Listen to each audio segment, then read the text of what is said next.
Viewers, আজকে আপনাদের জন্য আমি একটা কিচেন রুমের শেলগুলো সঠিক নিয়মে কিভাবে ঢালাই দেওয়া হয় এই বিষয় নিয়ে আজকের এই সম্পূর্ণ ভিডিও। তো যারা বিল্ডিং করবেন ভাবতেছেন, না হলে বিল্ডিং করতেছেন, অবশ্যই কিচেনের জন্য আজকের এই সম্পূর্ণ ভিডিওটা দেখার জন্য চেষ্টা করবেন।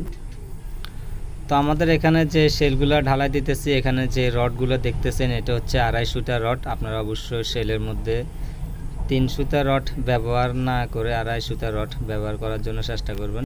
তাছাড়া জানালার গ্যাপের যে ইটের গাঁথনিটা আছে এটার উপরও ঢালাই দেওয়ার জন্য চেষ্টা করবেন, তাহলে শেলগুলো অনেকটাই টেকসই হয়। আমাদের এখানে কিচেন রুমের মাপটা হচ্ছে লাম্ফা 12 ফিট, ফাঁস হচ্ছে 5 ফিট। তো আমরা এখানে শুধু 2 পাশে শেল দিতেছি, দেখতেছেন, আর 2 পাশে দিতেছি না। তো যেহেতু জায়গা কম, তো শুধু 2 পাশে শেল দিতেছি। তো উপরে যে শেলটা দেখতেছেন এটা ডালাইয়ের হাইট হচ্ছে 1.5 ইঞ্চি।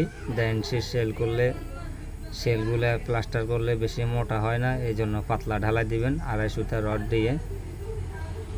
তো আমরা এখানে এই যে শেলটা হচ্ছে এটা চুলের শেল, এখানে সিলিন্ডারের চুলা বসানো হবে, এই জন্য একটা পাইপ দিয়ে রেখেছি যেন সিলিন্ডারের পাইপটা শেলে দিয়ে না কেটে উঠানো যায়। তো অনেক সময় দেখা যায় এই পাইপটা মিস্ত্রি বাইরে দেয় না, তো এটা পরবর্তীতে শেল কাটা লাগে। তো শেলের উপরে অবশ্যই আপনারা 10 ইঞ্চি ইটের গাঁথনি দিয়ে হোক ঢালাই করে হোক করার জন্য চেষ্টা করবেন। অনেক সময় দেখা যায় শেল যদি আপনার জানালার গ্যাপ সমান থাকে তাহলে চুলা জ্বালানোর সময় বাতাসের কারণে চুলা জ্বালানো যায় না। তো দেখতেছেন আমাদের এখানে শেলে যদিও দেয় চুলে, শেলের নিচেই থাকবে, এই জায়গাটার মধ্যে যদি আপনার চুলা বসানো হয় চুলা ঢাকানো থাকবে, বাতাস হলেও আপনার চুলা নিববে না।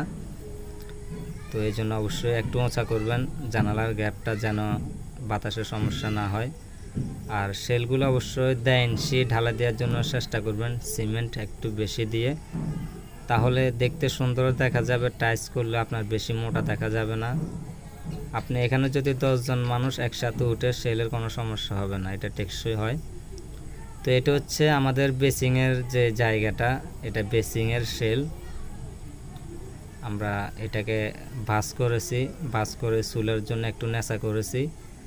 আর চুলা অবশ্যই চেষ্টা করবেন চুলার যে শেলটা এটা যেন ফ্লোর থেকে 24 ইঞ্চি না হলে 23 ইঞ্চি হয়। শুধু সিলিন্ডারের মাপ রেখে শেল করবেন, বেশি মশা করবেন না, তাহলে সমস্যা। তো ভিডিওটা ভালো লাগলে একটা লাইক করবেন। আজকের মতো আল্লাহ হাফেজ।